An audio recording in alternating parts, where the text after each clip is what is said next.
Social justice warrior is often used to describe somebody who cares about social justice. Some people take it as an insult when you call them a social justice warrior, as if social justice is something that the church shouldn't be concerned about, when actually it is something the church should be concerned about. Social justice only becomes a problem when our concern is primarily for social justice and we think social justice is the entirety of the gospel instead of being just one part of it. I don't take it as an insult if people call me a social justice warrior. I would actually take it as a compliment.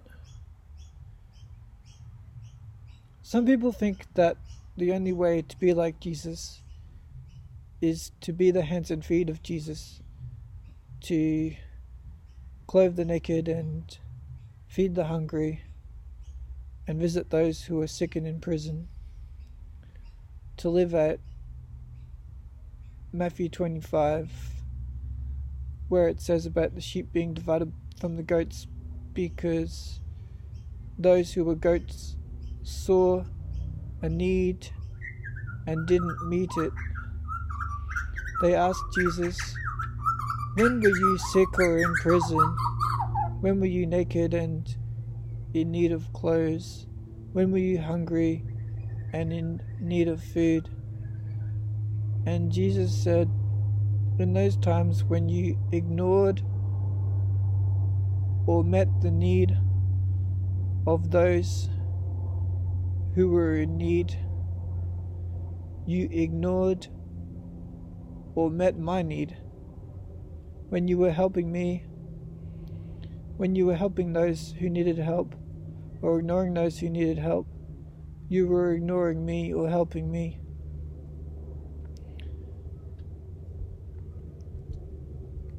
When we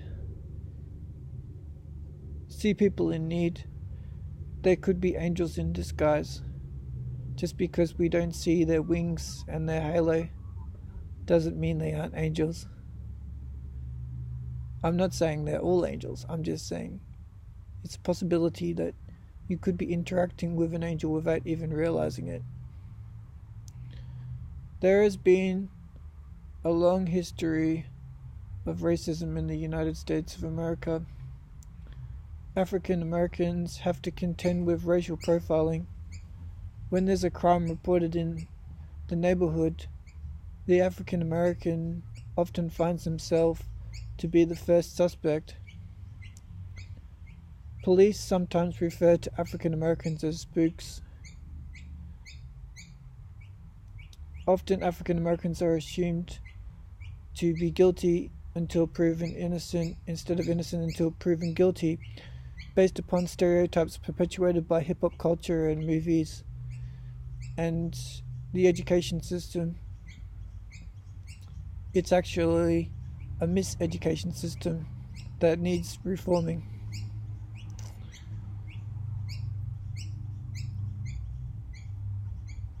Some African American parents teach their children from the second they're outside the womb and old enough to think for themselves that they will always be a target, so they had better watch their back and be careful when they are around people with pink skin or anybody in a position of authority.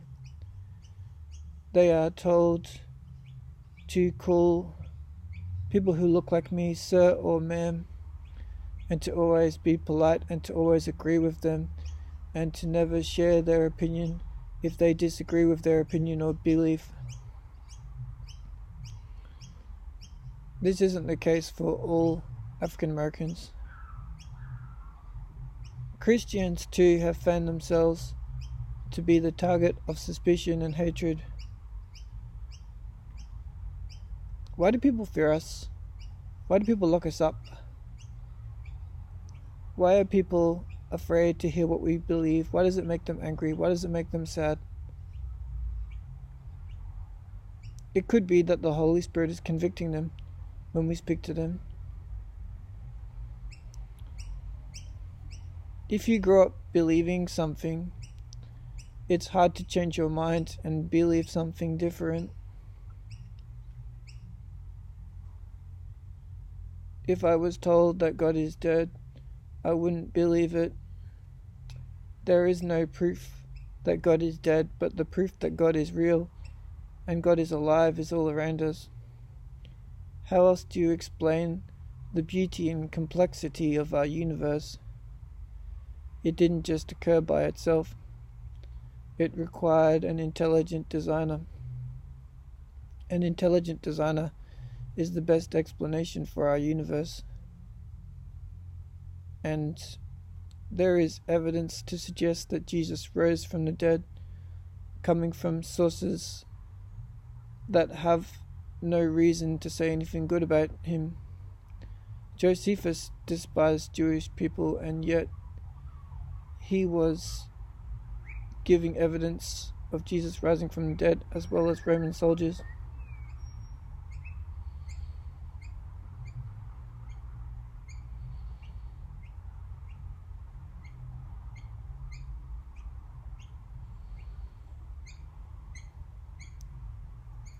Closer to home, police in Australia have been guilty of using pictures of Aboriginal people for target practice. They later apologised for this abominable behaviour. A lot of people are suspicious of the police. Not only those with criminal connections, those who are in outlawed motorcycle gangs, but also those who are in legal gangs, in legal motorcycle clubs, because under Anna Bligh, all motorcycle clubs were put under suspicion. The accusing finger was turned towards Campbell Newman when he took over from her government, but he inherited a problem that she helped to create. There are innocent motorcycle clubs that were associated with illegal motorcycle clubs simply because of the fact that they rode motorcycles. Clubs like Tribe of Judah and the Ulysses Motorcycle Club mean nobody no harm. They often act as security at public events. Their muscles are intimidating, and their tattoos may suggest they've been in prison or they've had some satanic influence in their life, or they've killed someone, or they've been gang affiliated in the past. But that doesn't mean that their past has to dictate their future. I'm glad there are people in Omaha, Nebraska that are determined to help ex-offenders get a better life. My friend Alexis joined me up to a group that helps ex-offenders find work. I hope I'm never in the shoes of somebody that's been slapped with criminal charges, but I could see how it could happen if the tide turns and my faith is made illegal. There were people in the Labour government that tried to make it illegal to preach. I'm glad they didn't succeed. There are members of the United Nations that want to gag religion. They want to limit our expression of religion to only within our church buildings or our mosque buildings or our synagogues or our temples. We must oppose this mentality wherever we see it. Some of those who say they are tolerant want to go even further than that. They want to force us to only say what they want us to say and do what they want us to do on our own buildings. We must oppose oppression of freedom of religion wherever we see it. The only religions we should oppose are secular humanism and atheism, and religions that use child sacrifice and rape and molestation as part of their religious rituals.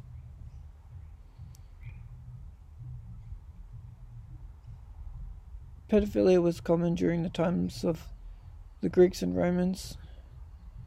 It's sad to see that some people today are trying to make an excuse for it and trying to make it acceptable again. I hope they never succeed. It's terrible to see children be abused. It's easy to fall into the trap of pedophilia when your mind starts to think differently about young children. When society and media and music videos encourage young girls to dress scantily and wear low-cut dresses and reveal their thighs, it's easy to fall into the trap of sin, but God helps us out of the traps we find ourselves in. There is no trap too difficult for Him to extricate us from it.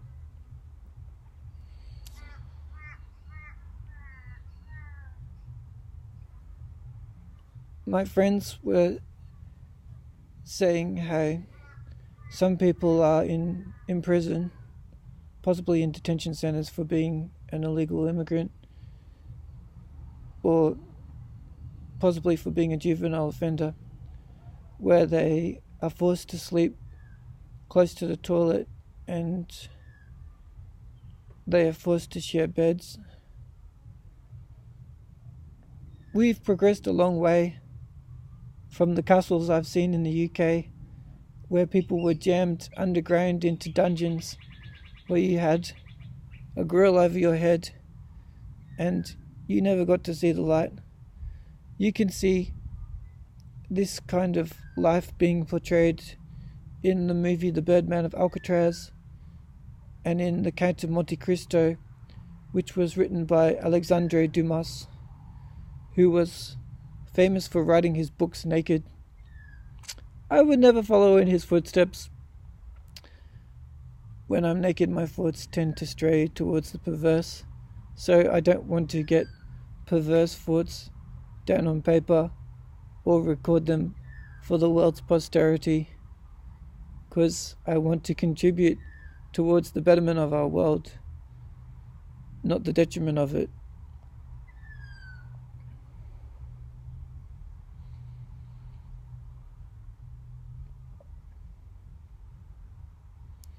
We should never be in love with what God hates. We should never support what He opposes. We should never lie to ourselves and think that we can kill God or we can dismiss His relevance in our lives, because He is always relevant in our lives. With every breath we take and every beat of our heart, we need God. We need God for our vision. We need God for our hearing. We need God for our ability to smell. We need God for our ability to feed, chew, and swallow. We need God for our ability to digest our food, for our kidneys and intestines to work. We need God for our hands and feet to work. We need God for our necks to be able to turn. We need God for our hearing. We need God to be able to shave. We need God from the cradle to the grave and beyond the grave. That's when we need God the most, because all of us want to go to heaven, none of us wants to go to hell. Anyone who wants to go to hell is obviously not being told the truth about it. Some people think that hell is going to be a party, but actually hell is going to be a non-stop torture session. I definitely do not want to experience that. Even if I find my friends down there, They won't be any friend to me down there. They will just be screaming, "Stop it! Get me out of here! Tell everybody up there that this isn't a place they want to be." They will never experience relief. God will be there, but He will not be able to bring them comfort.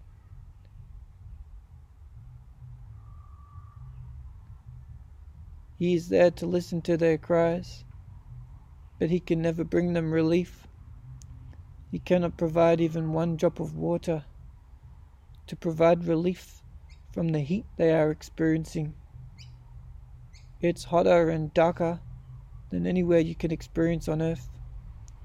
If you're in a cave, it's darker than that. If you stick your head in the oven, it's hotter than that. It's hotter than the Tropic of Capricorn. It's hotter than the inside of a volcano pouring with lava and magma. It's hotter than any heat you've ever experienced before. You could crank up the thermostat and still not experience the heat.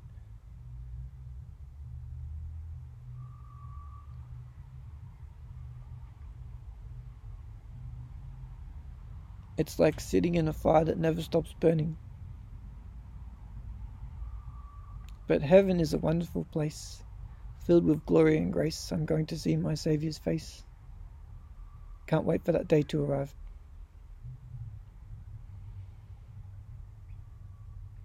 For every cop out there who is misappropriating drugs and abusing their power and bashing people up and raping and molesting people and taking advantage of people and throwing their weight around and taking bribes and failing to report crimes and failing to investigate crimes because they're scared of being bashed up by motorcycle gangs. There are good cops out there. There are organizations like Cops for Christ. There are people determined to make a difference in this world. There are people determined to show love instead of hate. There are people who aren't willing to procrastinate. All it takes for evil to flourish is for good men to do nothing. None of us wants evil to prosper in this world. All of us have our own ideas about what constitutes evil. All of us agree that not taking care of the environment is evil. Racism and sexism are evil. Ageism is evil. Hating on someone because they like a different kind of music is evil. Hating on someone because they like a different kind of movie is evil. We should always choose love over hate and peace over war. We should be willing to love people, warts and all.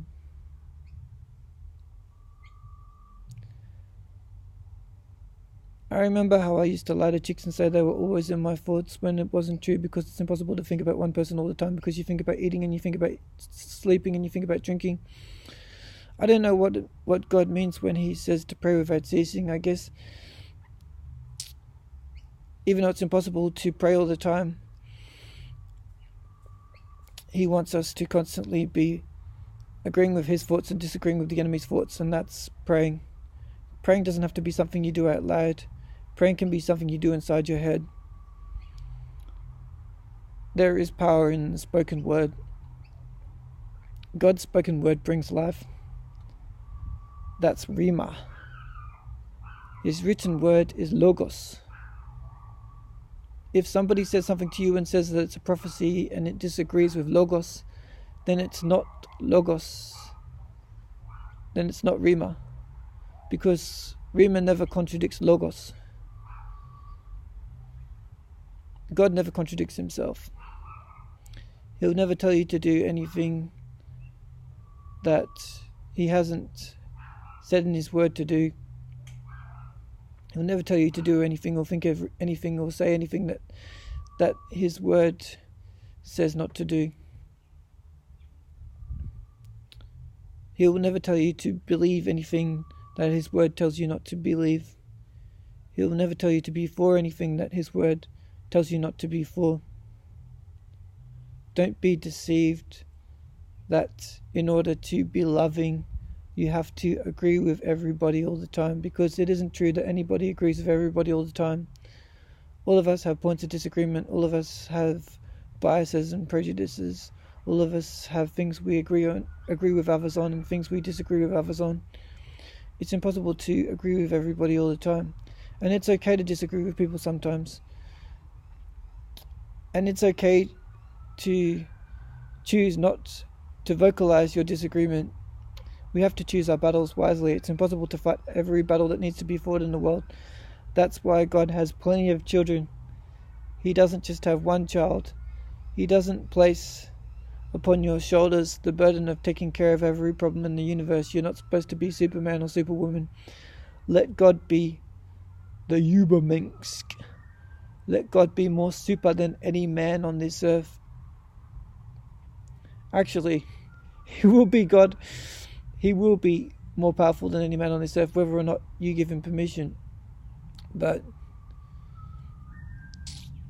it's possible that He can only work in our lives if we give Him permission to work in our lives. He can only reveal certain things to us if we're willing to let Him reveal certain things to us. I believe it was Him telling me yesterday not to send pictures of myself to a lady, but I chose to ignore His warning. At least I didn't send her a shirtless selfie like I did in the past with other ladies. Obviously that was a mistake, because the woman that called me sir started to call me clan and started to disrespect me and basically cut me out of her life. I understand why she did that. With another lady, I was pushing for a relationship when she just wanted to be friends. I've done that too many times. I don't want to do that in the future. I don't want to do that in the present. I don't want my past to become my future. I don't want my past to remain my present. I want to be free from that prison. A habit can be a prison. You can be outside your prison cell and still be living in a mental prison. Often it's only when people go to prison that they realize how desperately all of us need Jesus Christ in our hearts. Some people give their lives to Jesus because they can get a reduced prison sentence. Possibly that's what one guy was trying to do with my dad. But whatever his motives, God can use that hunger for God that he's either trying to imitate or genuinely expressing.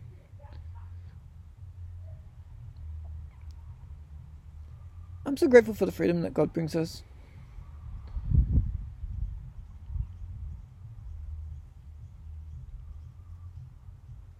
There was a man who had 3 ships come to him. Every time a ship came to him, he ignored the ship. He drowned in the ocean. When he stood before Jesus, Jesus asked him, "Why did you ignore the ships I sent you?" And the man said, "I was waiting for you to come yourself." And Jesus said, "When those ships came along, that was me coming to help you. I sent those ships." Often God puts people in our lives to help us, and we choose to ignore their help because we're waiting on help to come from on high. We're waiting for the sky to crack open and God to appear in a beam of light and help us, when He's already placed people in our lives to help us. Sometimes we dismiss people. We don't see how they can help us because of their age or their gender or their cultural background. That's foolishness. Anybody can help you from any walk in life. Somebody can be a coal miner and still be able to solve an incredibly difficult maths problem. They might have been underestimated all their lives. Some babies are prodigies and geniuses, and they're able to solve riddles that confuse scientists who have studied for decades.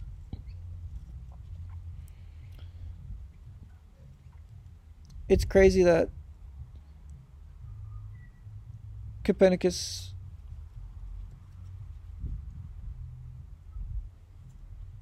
postulated that it's crazy that the Catholic Church chose to believe one guy who said the world revolves around the earth, the sun revolves around the earth, when actually the earth revolves around the sun. Preachers preached from the pulpit that it's impossible for man to fly. If God had intended man to fly, he would have given him wings. Of course we know that we never fly ourselves, but we are able to pilot vessels that cause us to soar in the air like birds. What was once thought of as science fiction is now scientifically possible. Space exploration is possible. Wristwatches that show a tiny picture of somebody's face were once considered the stuff of fiction, now they're commonplace. You used to only see them in Dick Tracy comics. I think whoever designed them before Apple owes the creator of Dick Tracy a whole lot of money. Unless, of course, they're one and the same person. It probably gets on Apple's nerves and gets under their skin that they weren't the first to think of that, or they weren't the first to patent it. Kodak were the first to Kodak were the first to create Polaroid style film, but Polaroid beat them to the finish line by patenting their idea before they managed to release it to the general public. An Italian guy thought up the telephone, but for years Alexander Graham Bell was credited with his invention. One guy tried to patent the wheel, and he got away with it before his fraud was found out.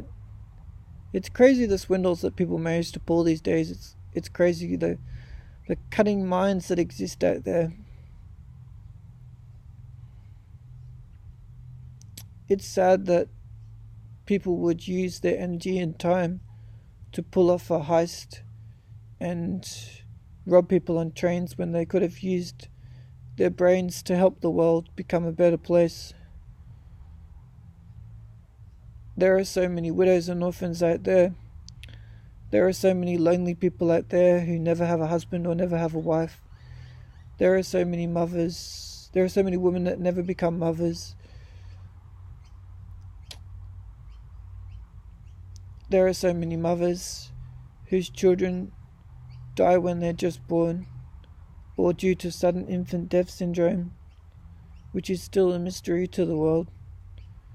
There are so many young children that suffer because of the sins of their fathers and mothers, that die from HIV/AIDS because their fathers or mothers have been involved in prostitution, or they have been promiscuous in their relationships. It's sad when a child has to suffer because of their parent being irresponsible. They say your partner reflects your parent. You often marry the one who raised you, or a reflection of the one who raised you. Whether you like it or not, you tend to be magnetically attracted to that kind of a person. It's funny how you see the characteristics and personality of your parents play out in your partners. For those who are parents, it's possible that you see them play out in your children as well. I can definitely see in my friends' children how they act like their mothers and fathers, although I wouldn't like to say whether they're more like their mother or more like their father. I can see how a child that's raised in a violent home will want to act out the violence that he sees being perpetrated against his mother or against his or her father. When they see them being bashed, they may want to bash their parent, the innocent parent, not necessarily the parent that perpetrates the violence. They say inside every monster is a child, and inside every child is a monster. This isn't necessarily so, but it is true that inside every child there possesses the potential to become a monster. God saves us from our monstrous tendencies. It's because we are born into a world of sin that we have these tendencies. We're prone to making mistakes. I won't dismiss sin as a mistake. When I say mistake, I'm not trying to trivialize sin. Some people don't get what sin is, so you have to tell them the word mistake, because that's all they understand. If you say mistake or crime, they will associate it with bad behavior. Of course, there are people out there who think that the laws should be changed and everything that is illegal should be made legal, or just some things that are illegal should be made legal.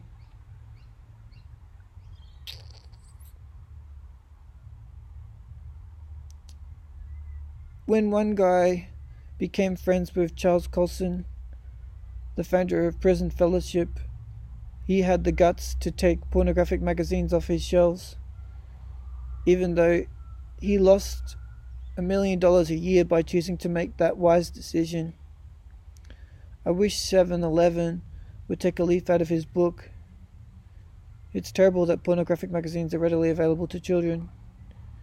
They used to be hidden behind the counter and handed over in a brown paper bag. They were considered to be a shameful thing. Now, pornography has infiltrated our society, but it hasn't completely taken over. Thank God there is still shame associated with pornography.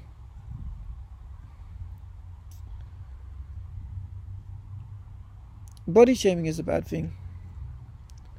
When people are considered chunky or fat by other people, when people suffer from obesity, when people have issues with their metabolism, it's easy for them to hate themselves and be suicidal.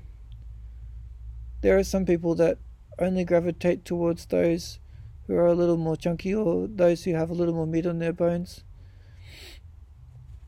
You should never like someone just because they're skinny, or just because they're plus sized, or just because they're not anorexic, or just because they're a little chunky.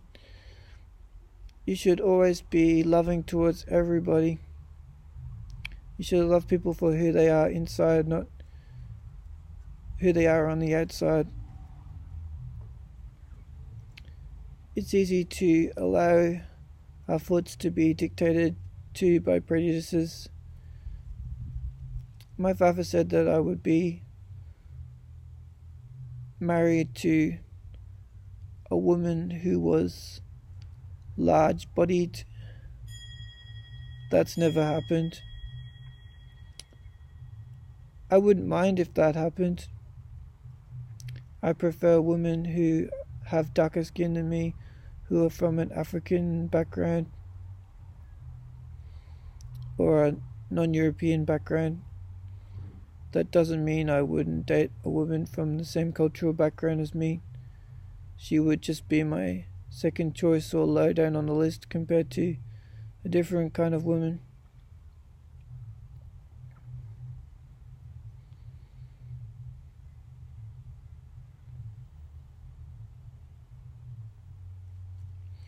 I'm glad that people chose to be locked in jail so that we were able to see a world come into being where African Americans are able to vote, and where women are able to vote, and where Aboriginals are able to vote.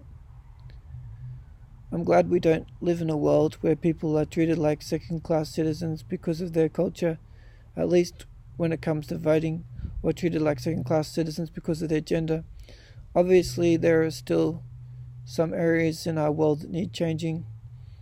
It's only recently that a building has been constructed by an all-female crew. There are some jobs that were held back from women in the past.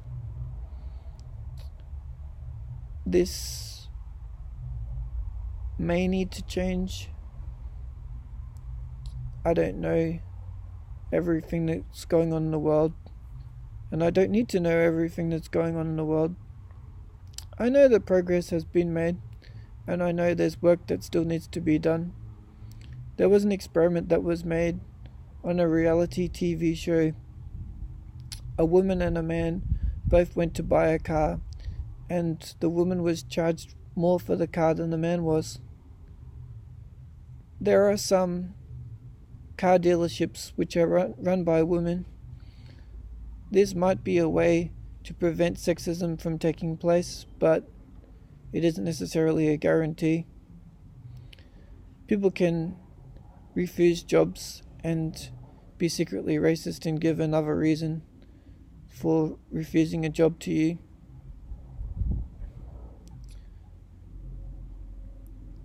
God says, be sure your sins will find you out. Whatever's done in the dark will eventually come out into the light.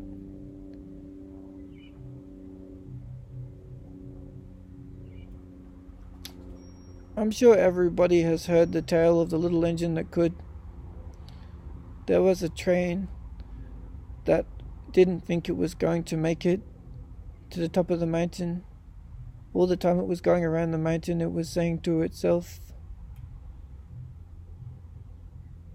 I think I can. And then when it got to the top of the mountain, when it was on its way down, it said, I thought I could. Loving Jesus helps us to be like that little engine.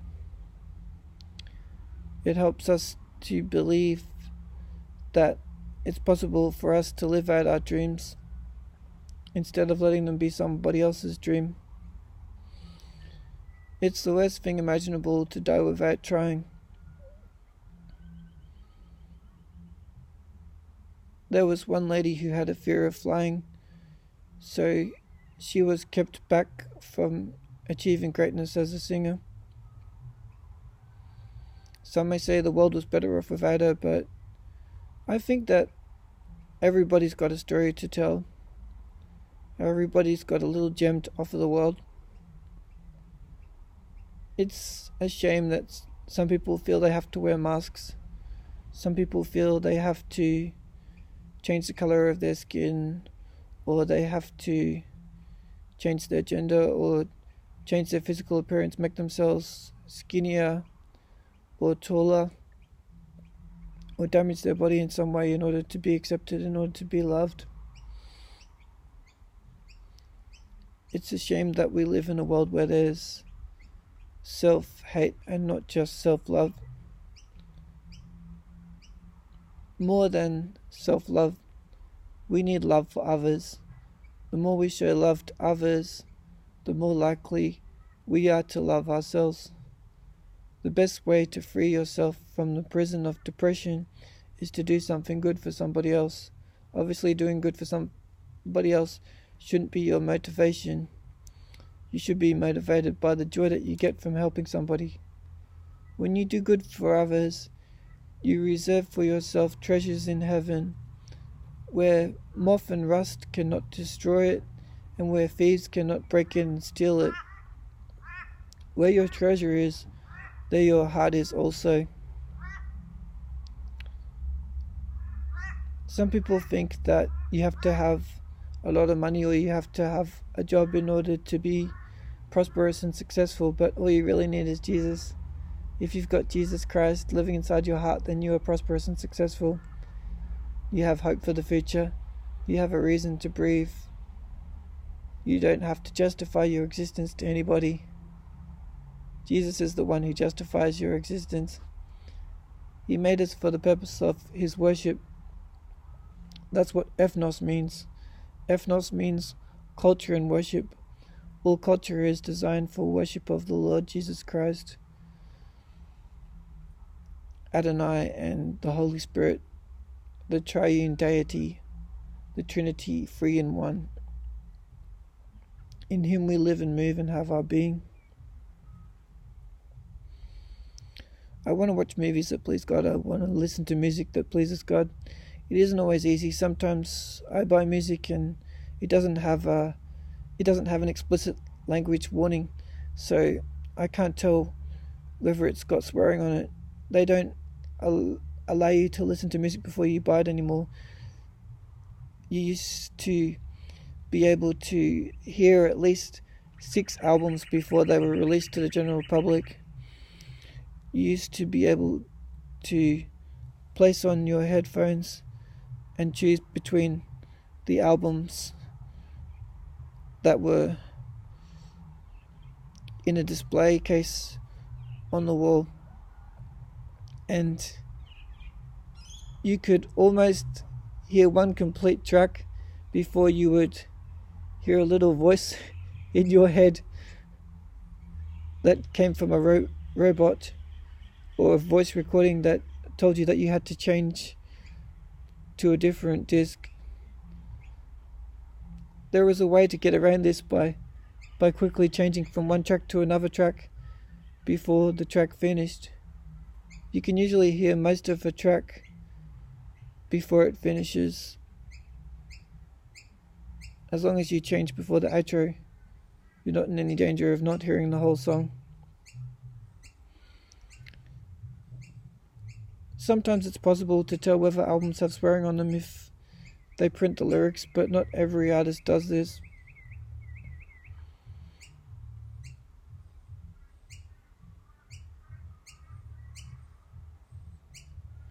I would recommend that people don't listen to HER because it has swearing.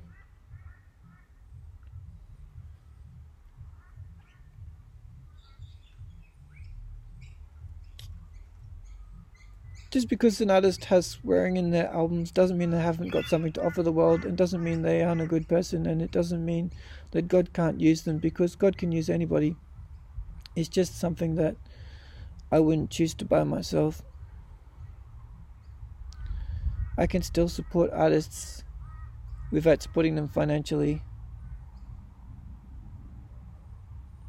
I'm careful where I choose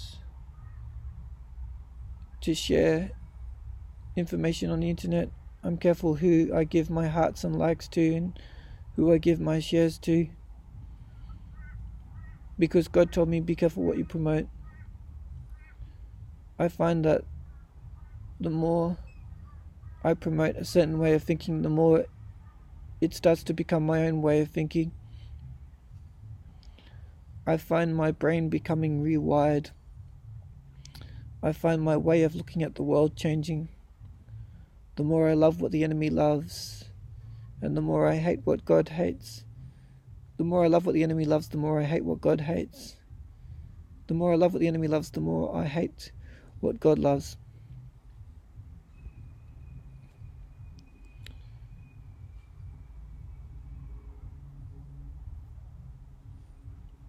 It's hard to think fast without my thoughts becoming garbled.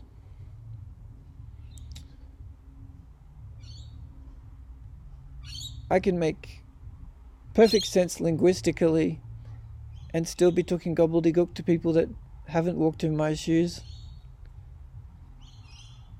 If you didn't grow up in church, if you don't have Christian parents, if you didn't go to a Christian school like me, if you don't live in a country which has a predominantly Christian influence, which has a Judeo-Christian framework for its constitution, for its legal system, then what I'm saying may be unfamiliar to you, but all of us have a conscience. All of us have been given the ability to discern the difference between good and evil by God. We can choose to ignore our conscience or listen to it. If we listen to our conscience, then we'll go to heaven. If we ignore our conscience, then we'll go to hell. I know where I want to end up, don't you? I know who is my source of joy and peace. He's living in my heart. Is he living in yours? Do you know that freedom? Do you know that peace that I know? If you do, then that's wonderful, and I'm jumping for joy for you. It's hard to sit on the fence and be a Christian. It's hard to listen to musical swearing and be a Christian. It's hard to watch movies and TV shows with swearing and be a Christian. It's hard to watch TV shows and movies that have people jumping into bed with each other and having sex before marriage and having sex with the same sex and having illicit sexual encounters with children and still be a Christian. It's hard to mess with the world and prevent your mind from being warped. It's hard to listen to music that talks about same-sex attraction in a way that isn't talking about it as something that we should avoid, and avoid it becoming a part of your psyche and avoid it becoming a part of who you are. It's hard to go against the tide. It's hard to go against the flow. It's a hard road, but it's a rewarding road. The hard road is more rewarding than the easy road. The easy road is easier to walk on. The easier road doesn't result in suffering. The easier road doesn't result in death. The easier road doesn't result in persecution. I'm not promoting the hard road as if it's going to cause you to sip, as if it's going to cause you to sit on the lap of luxury this side of heaven. That may well be the case, but ultimately our aim in life shouldn't be to gain material possessions. It should be to gain the peace that surpasses all understanding, to gain Jesus living in our hearts. If we gain that, then we've gained the greatest treasure in the universe. It's hard to forgive. It's hard to turn your back on the tide of aggression that's been directed towards you. It's hard if you're African American and you've had to suffer prejudice your whole life. It's hard to look in the face of a European and see the face of Jesus. It's hard if you're a woman and all you've known of guys is those who want to use and abuse you. It's hard if the only guys you've known are those who want to take advantage of you and those who only see you as a sex object for their exploitation. It's hard to be in the modelling industry without being sexually exploited. One of my friends chose not to be a model, not because she didn't have the looks, but because they told her that she wouldn't have any choice but to take naked pictures. Those women that have had naked pictures taken of themselves and naked movies taken of themselves have felt disgusted with themselves, and they've got this disgust and hate for those who look at them in a sexual way that never goes away, for those who only see them as a piece of meat, who don't respect their personalities and characters, who don't see them as intelligent beings, who don't manage to divorce their intelligence from their sexual appeal. It's crazy how some people say it's empowering to strip off your clothes. There's nothing empowering about being naked. Sure, you can manipulate people and use sex to get ahead in life, but it eats at your soul. It isn't worth the trade-off. Those that have gone through that experience will tell you that it makes them feel hollow inside. It makes them feel like a clothes horse. It makes them feel like a pawn in somebody else's game. It makes them feel like a pawn in somebody else's game. It makes them feel like a puppet on somebody's strings. When you're looking at a situation from the outside looking in, it's hard to gain perspective on what it's like to be inside that situation. All I can do is relay other people's experiences. I can't say what it's like to necessarily step in their shoes. I can sympathize with them, but I can't empathize with them. Just like you don't know what it's like to have Tourette's and you don't know what it's like to have autism or Asperger's. People who have Asperger's are not necessarily doomed to suffer this way their whole lives. Some of us are able to eat lima beans and change our diet and learn how to mimic the rest of society. I think it's a shame that we would have to mimic the rest of society in order for society to get along with us. I think they should just accept us for the way we are. I know we can be difficult to deal with. I know our aggression can irritate people.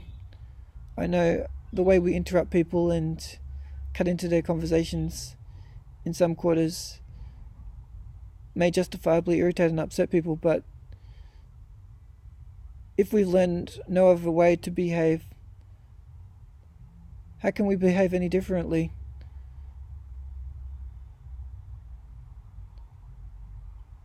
Not everybody with Tourette's syndrome swears all the time. Some of us have a greater degree of control over the motions of our body and the words and sounds that come out of our mouths than others. I had fairly good years where I wasn't affected by this beast to the same degree I am today at all. I don't know at any given moment when it's going to hit me, when it's going to jump out of my mouth, when it's going to cause my body to start operating in a way that I can't control. I praise the Lord for people like Jamie Grace. Because she's famous, it shows me that people like me can be famous, or people like me can get married. She's a Christian, that's my main reason, that she's a role model to me. I can't play guitar like she plays guitar. I can't play guitar at all, unless it's air guitar. And I'm not going to enter any air guitar championships because I don't mind looking like a fool, but I don't want to look like that kind of a fool. Not that there's anything wrong with that, if that's what you choose to do with your time, but I personally think I've got things to do with my time that I consider to be better. I'll leave it to the experts like my dad. He may not necessarily play guitar in a way that's pleasing to everybody, and he may not necessarily sing in a way that pleases everybody, but he pleases Jesus. That's the main thing. We should worry less about pleasing people and more about pleasing Jesus. Some people think that in order to compensate for the sins of the past against African Americans, that people should pay the money, or people should act like African Americans. I think that they should be paid money where it can be clearly demonstrated that they've been wronged against, when people in their family have been hung, when they've been raped and molested and abused. Obviously that needs to be fixed. There have been some members of the Ku Klux Klan that have been allowed to die without serving time for their crime. I'm talking even one day. It's crazy the murders that are allowed to take place without being brought to justice, and those that are dealt with straight away. It's crazy how somebody's pigmentation, or the colour of their skin, or the amount of melanin in their skin can determine whether they get justice or whether they're just ignored. God cries when we cry. He hears the cry of our hearts. He's just as sick to the stomach for those policemen that were abused by homosexuals as he cries over those homosexuals that were hurt by cops in New York City.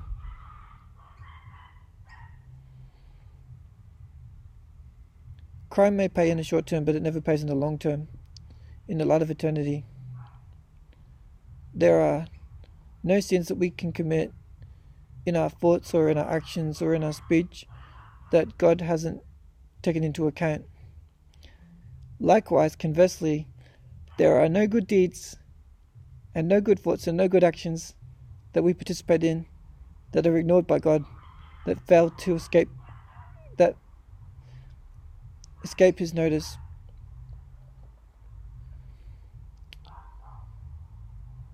Even though society may see you as a failure, God sees you as a success if He lives in your heart. If you're alive and breathing, there's hope for you. Your past doesn't have to be your future. Your past doesn't have to dictate your present. Every day is a gift from God. That's why it's called the present. The present doesn't have to be a prison. Even if you're in prison, your soul doesn't have to be in prison.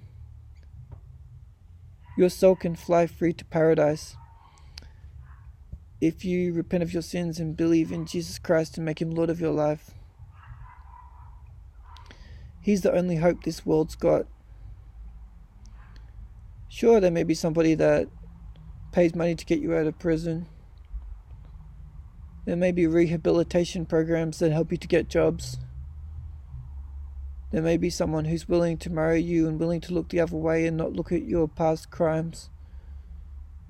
But ultimately, none of that will satisfy you as much as you will be satisfied by choosing to put God first above everything else in your life. He's the only one who can heal your broken heart. He's the only one that can help you to trust again. He helps people who don't believe in him, but he's more helpful to those who do believe in him because he's able to save their souls. He's able to heal your body whether you believe in him or not. He always loves you. He always persists in seeing the best in you even when you only see the worst in yourself. Even when you only see the worst in others and you don't see the best in them. He changes the way you look at the world so you can see the best in others instead of seeing the worst in others. He helps you to see the potential for redemption in everybody. There's nobody who he can't save thanks to his precious blood while you're still alive and breathing. Hold on to hope. Hold on to his heart. Keep on changing the channel in your mind whenever you get negative thoughts, whenever you get thoughts that tell you to kill yourself, whenever you get thoughts that tell you to hate somebody, whenever you get thoughts that tell you to kill somebody else, whenever you get thoughts that tell you to rape or molest somebody, whenever you get thoughts that tell you to think the worst of somebody instead of thinking the best of somebody, change the channel on those thoughts. God has given you a channel changer. Most people don't use their channel changer. He gave us the conscience. Our conscience is our channel changer. Some people are numb to their channel changer. They're so used to ignoring their channel changer that they forget that their channel changer exists. Use your channel changer. Don't ignore it. Don't waste the tool that he's given you. Let your life be used as a tool for your friend Jesus Christ and not as a tool for your enemy Satan. He is an enemy to everybody, even those who are his slaves, even those who choose to enslave themselves, even those who choose to become his friends. He promises everything and gives nothing in return. He may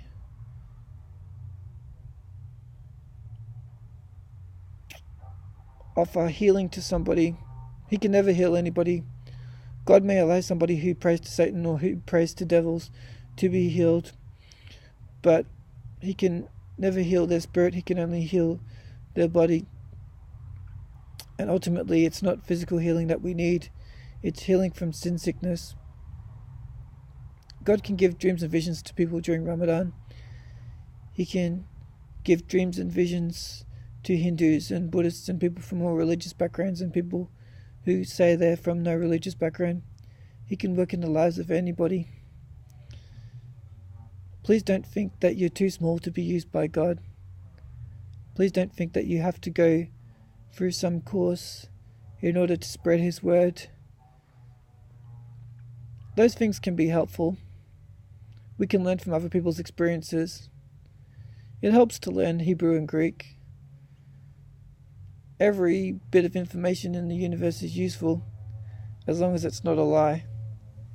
There's no purpose to evolution. The only purpose to learning about evolution is to know what somebody believes in order to refute it. God created the world. He made us for the purpose of worshipping him. He made this world for his enjoyment. Let's find our joy in him. Let's never be bored in his presence. Let's always be excited in his presence. Let's never get enough of him. Let's never dismiss anything Christian as cheesy. Let's always support Christian music and movies. I love it when people aren't Christians and they see Christian movies. It was so sad to hear about the Staines family that were killed for their faith in India, and it moved my heart to see how the widow of Graham Staines chose to forgive the people that killed her husband. That's such amazing love. It doesn't make sense to people when someone has done something terrible to them, when somebody responds with love, like the lady in Iran that chose to forgive the guy that poured acid in her eyes and made her blind. In their justice system, She could have poured acid in his eyes and made him blind. But Jesus tells us not to return an eye for an eye, but to turn the other cheek, to walk in love. We deserve to die, we deserve to burn in hell, but he loves us enough to save us from hell with his precious blood. Peace out.